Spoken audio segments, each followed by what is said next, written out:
All right. Buckle up, everybody, because today we are diving headfirst into one of the craziest NBA trades I think I've ever seen. Yeah, this one came out of nowhere Jimmy Butler to the Warriors. is a Golden State Warrior. I mean, can Wow. you believe this? I mean, Miami sends packing to the Bay Area, and I gotta say, my head is still spinning trying to figure out if Yeah. this is like a genius move by the Warriors. Or a total, complete disaster just waiting to happen. Yeah, are they trying to squeeze the last bit of championship juice out of Steph's prime or what? That's the million-dollar question, isn't it? It's like, look, we know Steph's not getting any younger. Clay's been up and down. Draymond, we know what we get with Draymond. But they're like, you know what? Let's just roll the dice. Let's bring in Jimmy Butler, a guy known for, well, Yeah. shaking things up. Let's break this whole trade down first. So it's a 4-team deal. We got Golden State, obviously, getting Butler. And then Miami ends up with Wiggins, Kyle Anderson, PJ Tucker, plus a future first-round pick. Yeah, they actually did all right for themselves, considering. Yeah, I was kind of surprised. And then you throw in the Jazz, getting Schröder, and Richardson, along with, I love this name, Lindy Waters III, ends up with the Pistons.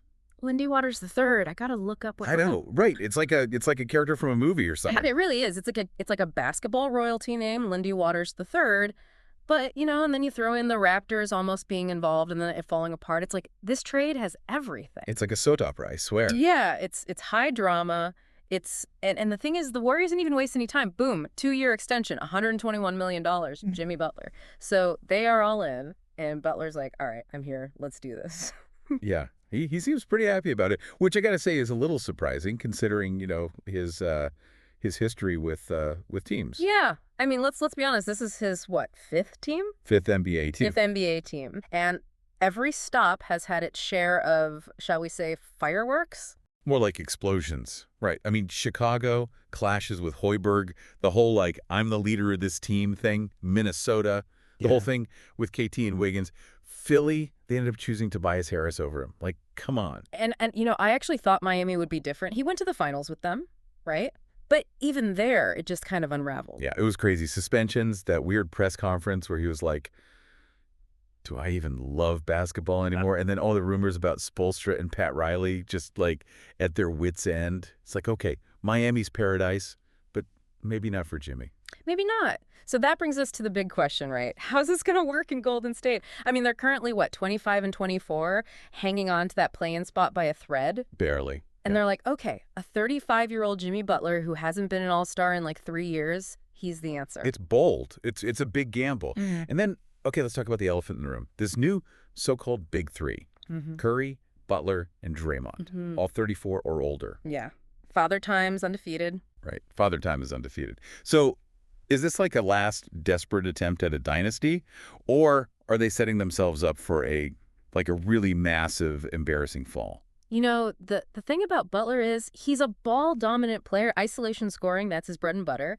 And the Warriors system, it's all about ball movement. It's about Curry's off-ball magic. Yep. Can Butler adapt? Can he actually change his game to fit in? Or is this going to be a total clash of styles on offense? And speaking of clashing, what about their personalities?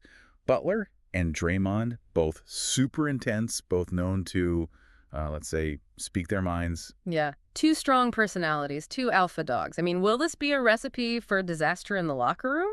Or will that intensity somehow translate into a championship run? I mean, I don't know. They both really hate to lose. Right. They do. So maybe they can feed off of each other. Maybe they push each other to a level we haven't seen before. Or maybe, it all explodes. And we got to talk about Clay, too. He's been struggling to get back to his old self. And now you throw in another high-usage player like Butler. Yeah. I mean, how's that going to affect Clay's shots? How's it going to affect his rhythm? And the bench is already thin. And they traded away some solid role players. So, yeah, they've got a star-studded starting five. Yeah. But, what happens when those guys need a breather? Right. I mean, it's feast or famine. They're going all in on this starting lineup. But if one of those guys gets hurt or if they get in foul trouble, uh-oh. Yeah. This trade is really, it's highlighting all of their strengths and all of their weaknesses at the same time. Absolutely. It's like they put it all on the table and they said, let's go. High risk, high reward. If Butler buys in, if everyone stays healthy, if they figure out the rotation, maybe, just maybe, they got another championship run in them. But man, But if it goes wrong, it could go very wrong. it could be spectacularly bad. It could be a complete and utter implosion. So to everyone listening, get your popcorn ready. This is going to be a wild ride. The Warriors just threw a grenade into the NBA landscape. Will be a masterstroke or a fatal mistake. We'll have to wait and see. But one thing's for sure, it's going to be fun to watch.